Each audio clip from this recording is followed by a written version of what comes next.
Welcome to Tucker Carlson Tonight, the show that is the sworn enemy of lying, pomposity, smugness, and groupthink, bane of bullies, hero to dogs and small children everywhere. All right, the left-wing mayor of New York City, Bill de Blasio, met with the president-elect at Trump Tower today. He emerged in a righteous fury, promising to defy the new administration and the entire federal government on the question of immigration. The mayor said he will continue to treat illegal immigrants as American citizens, issuing them government ID cards and shielding them from law enforcement. Maybe not since fellow Democrat George Wallace stood in the schoolhouse door has an elected official issued such a fiery challenge to the feds. Here's part of what de Blasio said today.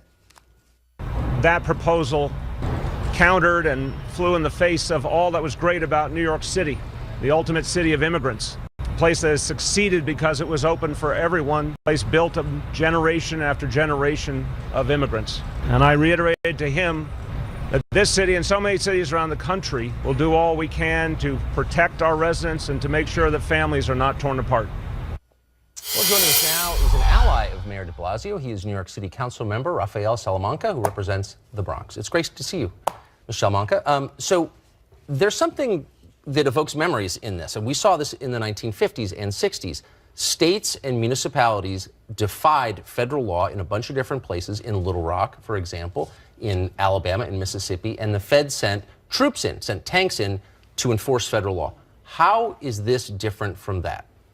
Well, I don't think the federal government is going to send any tanks or. But why wouldn't? Why is it different from what happened before? Well, to be quite frank, I can't explain what happened before, but I can explain what's happening now. Okay. ID NYC, it's an ID that the city of New York has, which residents in my district and in the city of New York are taking good advantage of. Right. Because of, number one, what it provides. We have I have a lot of my constituents and also residents that live in my community who do not have a form of ID. And therefore, what ID NYC does is that it allows you to have a form of ID should you have any interaction with police officers or intermunicipal. I understand that, but what the mayor was saying is, look, there are federal laws about who's allowed to be in the country and who's not, and we're ignoring them, and there's nothing you can do about it. Why is that not a violation of the law itself? You're an elected official looking at the federal government and saying, I'm not obeying. Why is that okay? Well, I don't think that that's what the mayor's saying, that he's not obeying. What the mayor's saying is that he's going to protect residents of the city, in the city of New York. And in the city of New York, we have individuals who are documented and undocumented, and he's looking out for the best interests of the residents. So New York is a sanctuary city, which means it protects people who are breaking immigration laws, right? There are federal laws, they're being broken, but those people are protected by the city of New York. My question is, once you start deciding we're not recognizing certain laws, why stop with immigration laws? Why wouldn't New York City be a sanctuary city for tax evaders, for example, or people who use heroin? I mean, who decides which laws New Yorkers have to follow and which they don't? Well, I don't think that that's what the mayor is implying. As I mentioned, that's what he said. Well, no, to be quite frank, I don't think that that's what the mayor is implying. What the mayor is implying is that he's looking out for residents in the city of New York. And, you know, his conversation, my understanding, and watching the media, and he was very frank and clear to President-elect Trump that he's going to do everything that he can in his power to protect his constituents. And Trump is saying, I mean, you have a legitimate difference of opinion here, but Trump is saying there's a law that prohibits people who are here illegally from working and continuing to collect benefits. And your mayor and you are saying, no, we're ignoring the law. They're doing something. Or you're not saying that? Do you think the people who are here illegally should face the legal consequences? No, what I'm saying is that, so the federal government, they're the ones who enforce the law, correct? That's right. And the state has to abide by what the federal government has to say. But we also have every right to say, hey, we want to defend our constituents, whether they're documented or undocumented. And this is very clear. The reason that the mayor is being so frank is because of President-elect's stance on immigration and what he plans on doing. And so, but his stance is not different from what the law currently is under President Obama. He's merely saying, I'm going to enforce the law. And your argument is you shouldn't enforce the law. No, what sort of an odd message for an elected official to send. What his stance is saying is that he's going to go after and he's just going to deport all undocumented immigrants. But there's a repercussion to that. What about families? The families that are here. You're going to break families who are here. And as an elected official, at least me being an elected official in the South Bronx, where I have a high population of individuals who are documented or undocumented, it's my responsibility to protect them all. But I wonder if you have a responsibility to other people in this country, like, say, the middle class in New York, which has been shrinking every year since I can remember. They're obviously impacted negatively by illegal immigration because they're paying the bills for people who aren't citizens. Where's the concern for them? I never hear anybody on the left say, what about like ordinary people working 2 jobs? You know, they don't have a lot of money. They're paying for this stuff. What about their interests? Are you interested in their interests? Well, you also have the undocumented who are working 2, 3 jobs as well, and they're also paying taxes as well. You know, so again, I am responsible for the South Bronx, and it's my responsibility to defend the individuals who are living in the South Bronx. What do you say to people? Because it's not just about the South Bronx. It's about the millions of people who are living here who are not allowed to be here legally. They just came. They're defying the law. They're not interested in obeying the law, apparently. What do you say to the millions and millions and millions of people who are waiting in line in foreign countries to do it the right way? And it's a long process. They're suckers, aren't they? And you're pointing out what suckers they are by helping the people who broke the law. No. So, well, I'm being quite frank. We also have to understand that these individuals who are undocumented, who are here, you know, they're here because they want to get a better life for themselves and for I get their it, but families. no, I'm talking about the other people. What about all the decent people who want to come here to make a better life for themselves, but they can't because they have to follow the laws? What about them? Doesn't this make a mockery of what they're doing? No, and again, the immigration system is not perfect. It is flawed, and we both know that. But are you making it better, or are you encouraging people to break the law by giving them sanctuary here? No, we're not encouraging anyone to break the law. Really? No, yeah, really. We're not encouraging anyone to break the law. But you're saying if you make it to New York, you're all set. You know, no one's gonna come grab you because we're gonna protect you. If I'm in a foreign country and if it's a choice between waiting in line for 3 years to get a visa or just like showing up illegally and getting to New York, why wouldn't I choose the latter? No. Well, again, that's a conversation that we all need to have because our immigration system is flawed, and we know that. What I am advocating is for those individuals that are in my council district, and we have a new government. Well, we have a president-elect who's coming in, who's stating that he's going to come in and he is going to deport all of them. Let me just ask. We're almost out of time. A sincere question. So you're issuing voter ID cards. You're issuing ID cards. What would prevent a holder of one of those cards from voting? Are you worried about that? No, because in order for you to vote, you need a social security number. And these ID cards, you don't need a social security number to obtain it. Should people here illegally be allowed to vote, do you think? I'm sorry? Should people here illegally be allowed to vote? No. You don't think they should? No. So if a vote came up and that was the question, should we allow them to vote, you would vote no? No, exactly. Okay, well, good for you. Yeah. City Councilman, thanks a lot for joining us. Thank you. Appreciate it. Well, President-elect Trump spent his day inside his eponymous tower here in New York City's Fifth Avenue with part of his transition team. But about 250 miles to the south, the rest of Team Trump huddled in the Capitol, and Vice President-elect Mike Pence met with his predecessor, Vice President Joe Biden. Fox News correspondent Doug McKelvey is outside Trump Tower in New York with the very latest. Doug, how you doing? I'm doing great, Tucker. Good to see you. The Trump transition team has been pushing back hard today on the tsunami of reporting that there are great divisions in the upper echelons of the transition team, that the team is disorganized, chaotic, and slow on the uptake. And also there's a transition a policy now of moving forward on this transition team, of fighting back against this. Here's Jason Miller, who is the communications advisor for the transition team. We're very confident with how things are proceeding, and the president-elect will be putting forward some very fine people. There will be some folks who will be outside the box. There'll be some people who have been very successful in the fields of business, in the fields of education, a number of different things. They're going to be successes who are ready to bring that same energy to the administration to help the president-elect implement his agenda. And here's the latest now, Tucker, on some potential key candidates for cabinet positions and otherwise. Jamie Dimon is a name that has surfaced for Treasury Secretary. He is the CEO of J.P. Morgan Chase. He said that he is not well suited for the job. That from our sister network, FBN, today. He's described himself as a Democrat, but barely a Democrat, apparently feeling that some people really are smarter, do work harder, and deserve what they earn. Should he not take the job, and not well suited perhaps could mean a reference to his throat cancer bout that he had a few years back, or perhaps that he's been fined by the federal government. There's another name in the mix there. It's Steve Mnuchin, a Goldman Sachs investment banker who made $40 million on Wall Street, later went on to produce Hollywood movies, including the patriotic blockbuster American Sniper.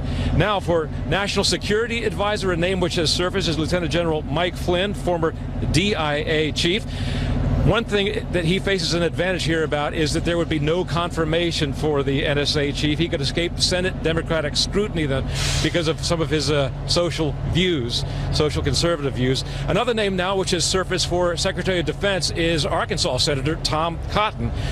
He is extremely well qualified with a very big brain and broad experience.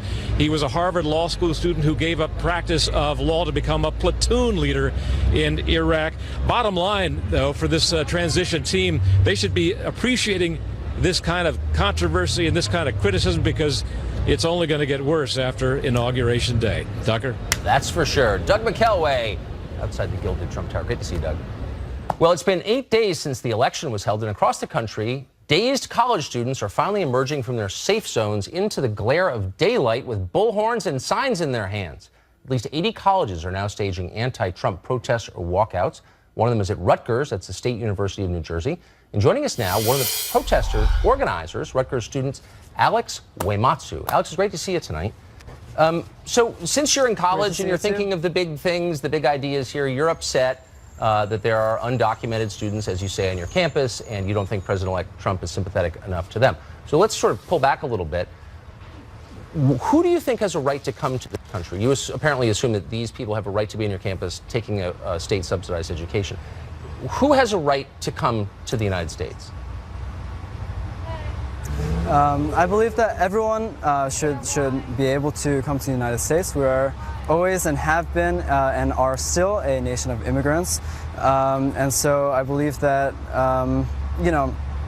there is no line. We can let in as many people as we choose in terms of policy, and it's there's artificial limits set on who can come in, who can't, from what countries and from what countries can't, right. Whether they're skilled or not, and I feel like that is abandoning our heritage as a nation of immigrants. So anybody who wants to come should come. Now, most of those people who do come, the low-skilled ones, are a net cost to taxpayers. They take more in services than they produce.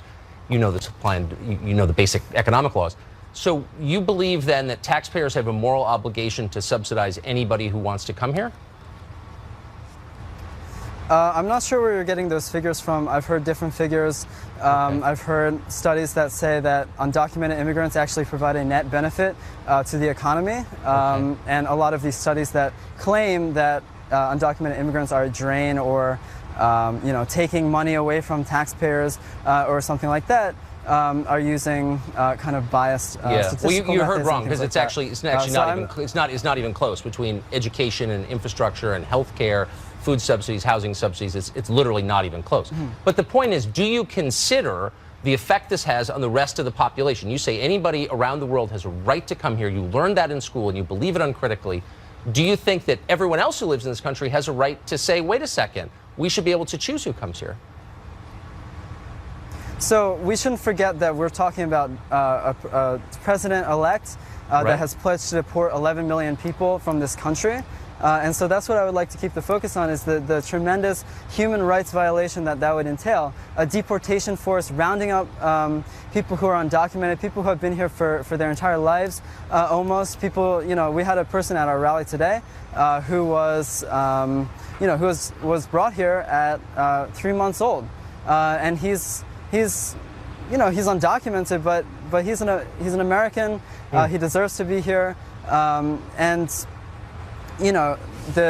get it. No, I've heard it before. Alex, do you think people have a right to lock their doors? Or do you think they have an obligation to let anyone in who chooses to come? Well, you're saying that the United States has no right to prevent people who want to come here from coming here. And I'm just asking you, does the same apply to us as individuals? Do you have a right to keep people out who want to share your apartment with you? I think that's not really a direct analogy. That obviously a nation state, a sovereign nation state, is very different from an individual. Well, it belongs to its citizens, so they should be able to decide who comes in or out. Wouldn't you agree? Doesn't the country belong to its citizens? I think that there are certain things. I think you need to think this through, Alex. Slavery was a democratic. Right. Okay. Throw the slavery was a democratic. Let me just ask you this. I know that you're a liberal, a radical, lefty. I wonder if it ever occurs to you that you're maybe doing the bidding of business when you advocate for low-skilled workers to come here. Why do you think people support a lot of low-skilled labor in this country? Because it lowers wages. It lowers their labor costs. It makes them more money. Do you realize that you're part of that? So the Cosecha movement, which I'm a part of, is a movement fighting for permanent protection, dignity, and respect for all immigrants in the United States. It would be absurd to suggest that we're pro-corporate or we're somehow helping corporations when our strategy is a massive boycott of key industries, as well as a general strike led by undocumented immigrants, regular immigrants and also allies. Well, then it may surprise you to know that they're fully on your side with bringing the low-wage labor thing, because it benefits them too. So think about that overnight, Alex. It's great to see you. Thanks a lot for coming on. What we care about is permanent protection, dignity, and respect. Right. Thank you. I'm for that too. Thanks.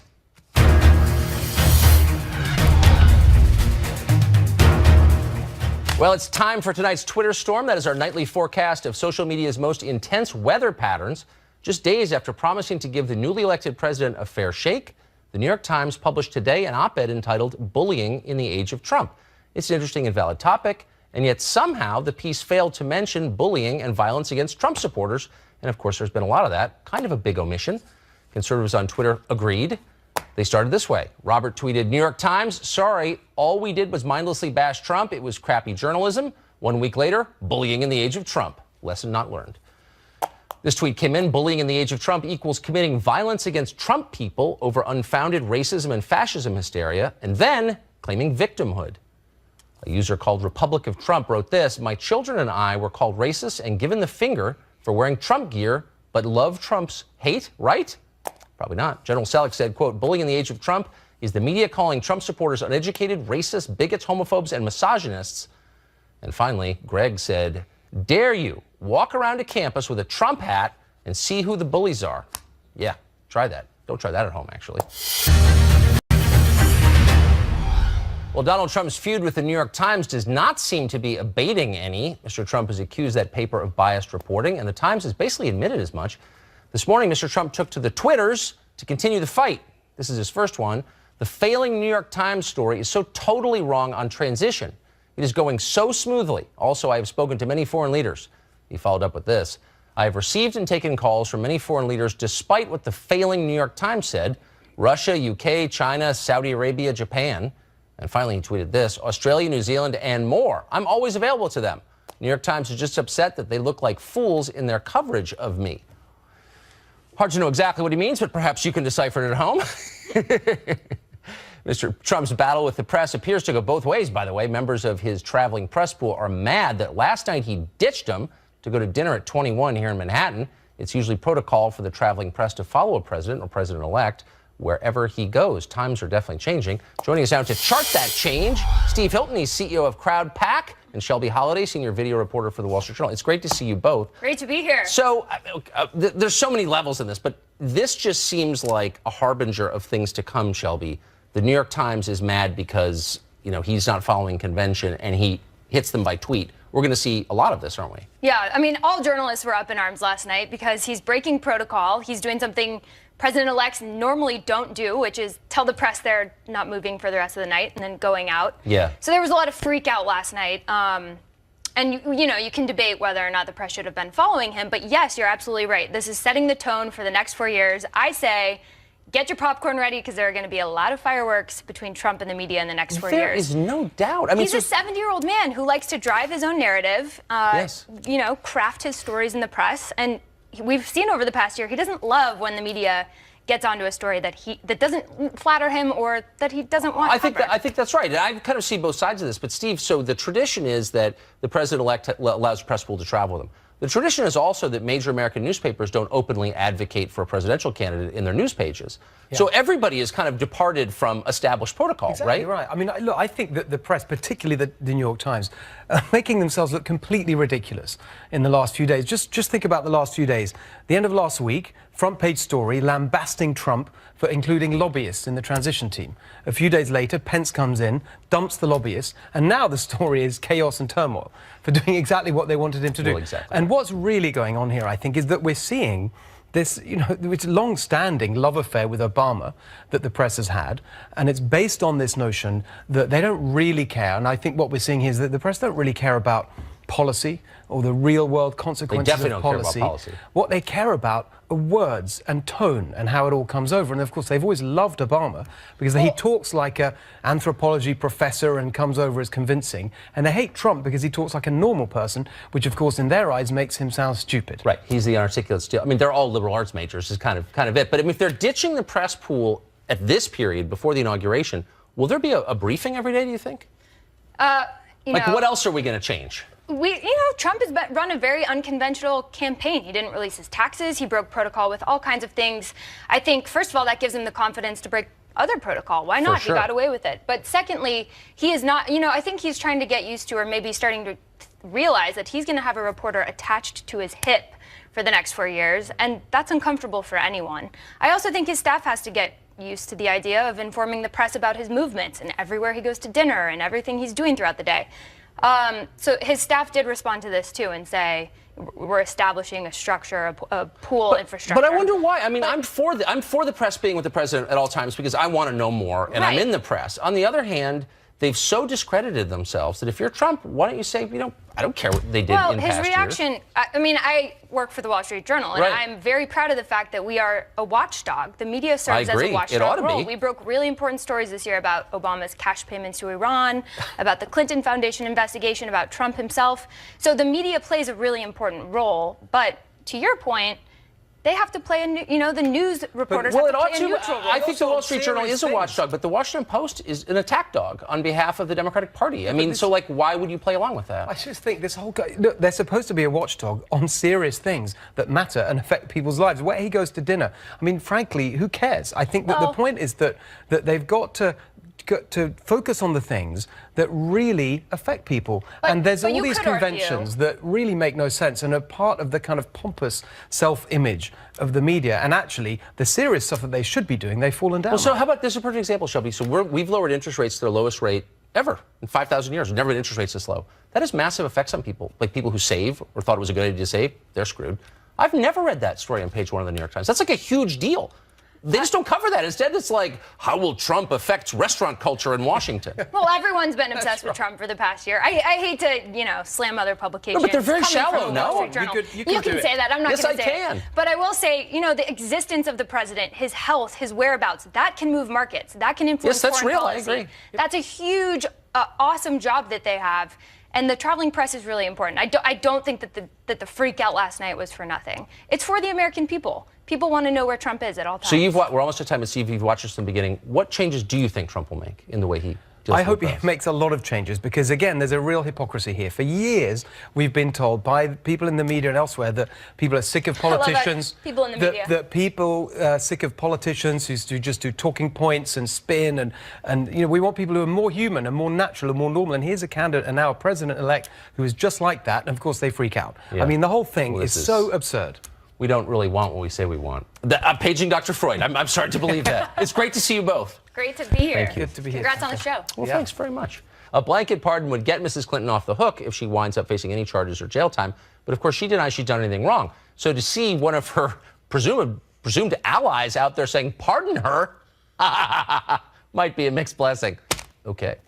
Donald Trump, barring some miracle, will be the 45th president of the United States, but some electors are trying vigorously to make sure that miracle happens. 2 of them join us straight ahead.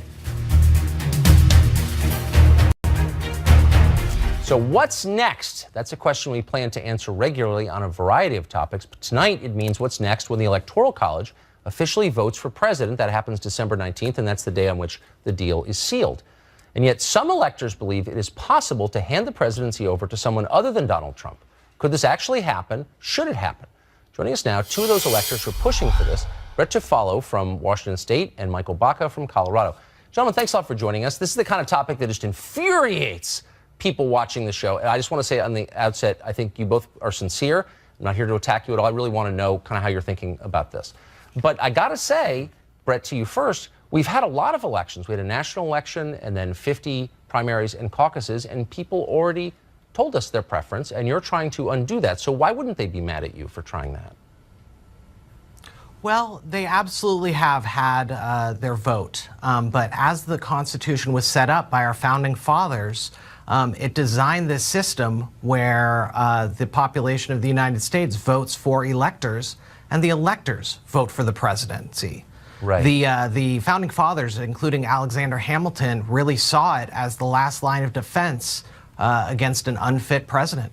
Right, and against the vicissitudes of the mob. No, that's absolutely right. And yet, on the other hand, Michael, people feel like, I think correctly, that they ought to have a voice in who the president is. And the truth is, when Trump assumes that office, he'll be accountable for the tens of millions of people who voted for him. Your candidate would be accountable to 270 electors. So you can see why that's inherently not very democratic, right?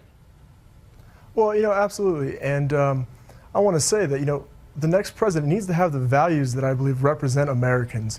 I'm a former United States Marine. Honor, courage, and commitment are absolutely critical and ingrained to the fiber of my being. And I do not believe that Donald Trump has those values. And so I think that, like Brett mentioned, the founding fathers, this is the last line of defense. And I think that we must do all that we can to ensure that we have another Republican candidate that has better values for Americans. Right. But I mean, there's no Republican candidate, as you know, Brett, who has the support that Trump has. And if you were to do this, you would send a really clear message to people that it's not a democracy, it's an oligarchy, a small number of people run it. And wouldn't you be thereby ensuring social chaos? I mean, democracy is a safety valve that keeps people calm, and when they think they have no control, they freak out and storm the Bastille. Isn't this reckless? Well, when the founding fathers set this system up, they set it up specifically this way for a situation like this. Right. And I believe the founding fathers were geniuses and wrote one of the most amazing documents in the history of mankind. And I don't consider it a good thing to question what they put into place. They well, put I don't into think place they actually a small spoke on Trump specifically that I remember. I haven't seen the documents in a while, but I don't think he's in there. No, he's not. But they spoke very clearly, especially Alexander Hamilton in Federalist 68. They spoke very clearly about someone getting into office who is unfit for the position. Right. And they left that up to a small number of people who could look into the issue and decide. They specifically left it up to those people, 538 at this point, and that was their plan all along. And so all we're trying to do is honor what the founding fathers gave us. And as I said at the outset, I mean, I give you guys both credit for good intentions. I don't think you're, trying to hurt anyone in doing this. I think you're people of goodwill. But Michael, if you are sincerely concerned as a former Marine about the direction this country is about to take under Trump, why wouldn't you do the more obvious thing, which is try to convince wise people to join him in the administration and help administer this government and move it in a good direction? Isn't that a better and more obvious choice? Well, look at the people he's surrounding himself with. We're going to have Steve Bannon, who I think is absolutely deplorable, and I do not think that is a man that we should have. I get it. You don't like some, but why aren't you volunteering? Tucker, I'm sorry, but we're not here to attack. We're not here to I'm not engage attacking. in a blah blah blah. So I would apologize if you let me say this. The people that he's already surrounding himself with are not good. They don't reflect the values that I believe the Americans hold. I do not believe that the Americans had. Michael, I'm trying to be choices. patient, but the guy's appointed like 3 people. I mean, there are 3,760 positions open. With a leader of the alt-right movement? There are 3 people that appointed. So, but what about you and your friends who are decent? Of the people why he's aren't you appointed volunteering? reflect the values of white nationalists, which I do not believe reflect the values of Americans. Now, I said I took you seriously, and now I don't, because that's just stupid, and you have no supporting evidence for it. So I'm going to have to go to your colleague here, because you're throwing white supremacy around, and you honestly have no idea what you're talking about. I didn't say white supremacy. You're putting words in my mouth, Tucker. If you disagree with their views on things, stay what they are, but instead you're name calling. So I'm going to go over to your friend Brett here and ask a pretty simple question, which is, isn't the main point of this system, as designed by the founders whose wisdom you revere, rightly so, to preserve a strata of social stability upon which you can build civil society and economy and the rest? What you're proposing would really cause chaos and a lot of drama that would be hard to recover from. Do you recognize that? Well, I certainly recognize what the founding fathers put into place. They put into place a release valve, in case of emergency firebox for a situation like this. And we want a conversation with all the other electors out there, and we're not going to tell them what to do. We're simply going to have a conversation about what they think is best, and hopefully they will agree with us and come together around a Hamilton candidate, such as a John Kasich or a Bloomberg. Okay. And I think it'd be people want to know Kasich, but there more may be about really another what one. we're. Okay. Well, so we're almost out of time, and now I know I cut you off, Michael, because I thought you were unfair, so I just want to give you one last shot. You were posturing about your moral fitness and the lack of moral fitness of Trump's appointees. Aren't you bound to support a specific candidate? Are you allowed to do this as an elector? I mean, fill me in here. Wouldn't you be violating an agreement you made? We have, under our Article 2 in the Constitution, under the 12th Amendment, we have the right to choose, and we have to be able to come to around a consensus candidate, a Hamilton Republican, because there are many fine conservatives out there, and I'm actually rather excited to see what Republicans do with full control, because, you know, if their values and if what is going to happen in our country, I'm excited to see, because if they're right, well then, you know, prove us wrong, and I'm not too stubborn to change. And I think that's what's something we're getting misguided on. All right, gentlemen, thanks a lot for explaining yourselves. Everybody should look. Everybody should look at HamiltonElectors.com. I tried to get on it today, and I couldn't. You need a new web designer. But anyway, gentlemen, thanks a lot. I appreciate it. All right. Here's something new and ominous. Prescription painkillers now top tobacco among Americans. More people use opiates than use cigarettes or chewing tobacco. That's from the latest national survey on drug use and health, and reveals that about 38% of adults have used prescription pain relievers in the last year, while just 31% used tobacco. The study found that tobacco use is declining. Painkiller use, meanwhile, continues to skyrocket across this nation at a disturbing rate, though it's rarely mentioned in elite circles somehow. The opioid crisis is so bad in Tennessee, for example, that there are more opioid prescriptions than people living in the state, according to the Tennessean newspaper. And yet somehow, recreational OxyContin use is still more socially acceptable in many places than cigarette smoking. Quite a trade-off. Well, New York values apparently mean choking strangers on the subway who disagree with your politics. Our old friend Brian Kilmeade, one of the wisest men in television, here next to explain what happened to New York liberals. While some liberals are cowering in their safe spaces reading the New Yorker editorials, some are lashing out in anger. Here in New York City, one Trump supporter says he was attacked on the subway just for wearing a Trump hat. Watch this. Says, oh, great, another white Trump supporter. Next thing I know, I have hands around my neck. I'm being choked. Then another gentleman comes over. He shoves me up against the wall, up against the window. Now I got my arm pinned behind my back. I have the one guy choking me. Do you fear you should take off your hat? Absolutely not. This hat will be on for the next 8 years. Well, that's hardly an isolated incident. Similar reports have emerged from Berkeley to Madison and beyond. Joining us now for some in-house counsel, our old friend Brian Kilmeade. He works here in the building. He's the host, of course, of Fox and Friends. His book, Thomas Jefferson and the Tripoli Pirates, is #1 right now in paperback, which is just amazing and ridiculous. Well, speaking about #1, congratulations on this incredible launch. You. Yeah, the show looks great. I cannot believe you're in 2 locations. Where do you get the budget? What kind of budget? It's ridiculous. It's really without limits. Here we're in the Fox and Friends studio right now, which tells you the budget. It's incredible. So you're a lifelong New Yorker. Yeah. When I think of New York liberals, I think of Woody Allen sitting in Elaine's debating missile defense. The New York liberals of today, choking people on the subway, they've changed. Well, I'll tell you what, there's no doubt about it. There's some very courageous people who just want to make a living walking in New York City over the last 3 weeks because no one ever really thought Trump would win. Yeah. Who are wondering, should I even tell anybody that I'm for Donald Trump? This guy in particular is Corey Catalano, typical person who would vote for Donald Trump, a blue-collar guy who's an electrician. Not only was he attacked on the number 5 train, he never thought it was going to happen. He's in New York. He doesn't expect to be attacked and, going home after a day of work. But he gets slammed into the wall to the point he said he's got a bad shoulder, still working through the pain. And he said that he's also walked up to vendors on the street just to buy a coffee, and they said, you're a Trump supporter? With that hat on, I'm not serving you. That didn't happen when Romney lost or when Bush won. There's something unbelievable about this. And Tucker, if you don't mind me coming to a conclusion on it, do you have some time? Yes, I do. Here's my conclusion. $100 million worth of attack ads who made Donald Trump a cartoon character. An angry bigot who does this. He didn't help things, I give you that. But because they tried to vilify him and he vilified back, that built up to hate to the point where the loser was going to be angry. But the fact that it's Hillary and Trump is the survivor and he's still in New York City has put people over the top. But see what I'm so struck by, I think it's totally right. But when we were kids, and when you were a kid in New York, liberals would always tell us how much they cared about the little guy, the average person. Now here the little guy and the average person, the electrician in this case, is wearing the Trump hat, and the elites hate him for that. So when did they lose sympathy for normal people? Simple.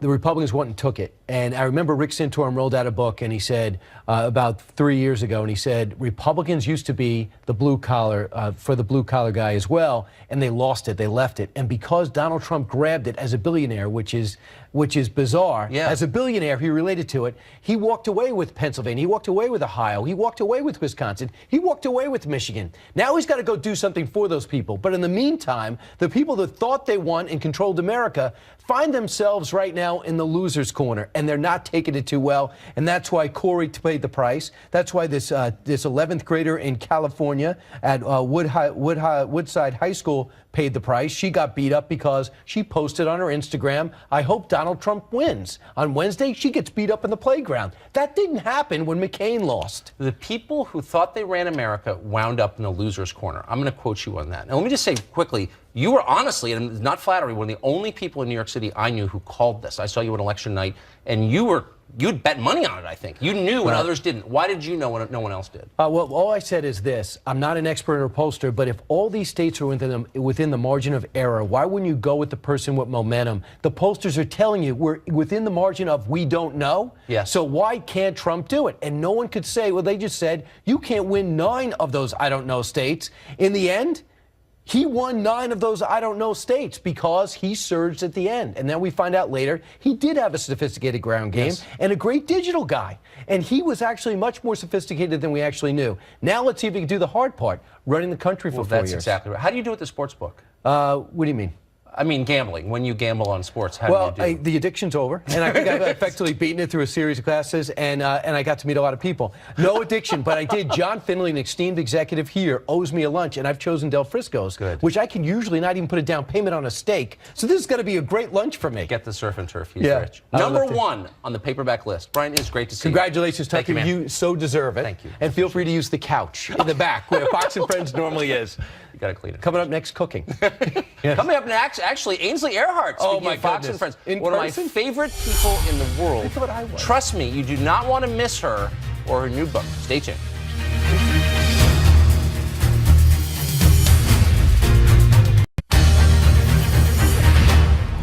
I think in every office there's one person whom everybody loves. One person who's not a mixed blessing, but just a blessing.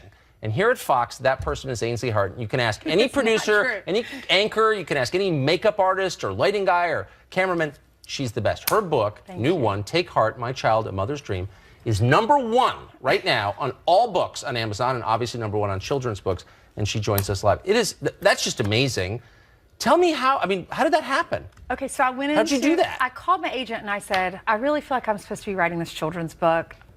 All these signs that I was supposed to write this book.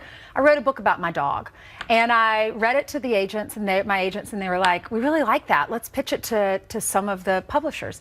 So they did, and Simon & Schuster said, "We want to meet her, so bring her in. We watch her on Fox." So I come in and I meet with them, and they're like, "All right, tell us about yourself." And I said, well, grew up in just a normal family in South Carolina. My parents are the best. My dad was a coach. Mom went to school early to teach all these amazing kids. She's an amazing person. But Dad was in charge of breakfast. And every day, every morning, he would leave a little note or a little scripture or a little saying next to our cereal bowls. And I was like, I remember Walt Disney, I hope I'll never be afraid to fail. Attitude determines aptitude. Don't expect to soar with the stay up with the owls. Don't expect to soar with the eagles. Nothing good happens after midnight. And they loved all these. That's my favorite one. So they loved all these, and they're like, "That's your book, Ainsley. Write this." Then they were like, "Do you ever get to share your faith?" Because I said my faith is extremely important. Do you ever get to share your faith on Fox News? I was like, "Yeah, they've never told me I can and can't say anything." I said, so the other day I was on the 5 and we were talking about ISIS, we're talking about this election, and I said, there's a scripture that I love. Take heart, my child. I have overcome the world. So God's in control. We're going to be okay. And so they were like, that's the title of the book. I'm like, how did this happen? How did Ainsley Earhart write a book? I'm like, I have to give credit where credit's due, and that is to those ladies, my agents, Fox News Channel for allowing me to do this and talk about this, you for having me on, everyone for having me on, supporting me, and to God. Had they ever heard anything like this in a pitch meeting at Simon & Schuster? I don't know. I love these ladies. We fell in love. They're like my best friends. It's unbelievable. Yeah, it was great, and they let me tell my story. I should just say to our viewers, if you haven't seen Ainsley in the morning, she's the most sincere person ever. There's no agenda other than... What is there to be upset about? Okay, we have the best viewers ever. We live in this great country. We have the freedoms to write a book. My dreams have come true. I had a healthy baby girl this year. I got my dream job. I get to work with you. I'm holding a book that has my name on it. I mean, what is to be upset about? It's awesome. You know? So tell me about the book. I mean, who were you thinking about as you wrote it? So as I wrote it, I mean, it's all the lessons my parents taught us and combined in like a lyrical way. It's not exactly like, I hope I'll never be afraid to fail. I could read you a little excerpt of what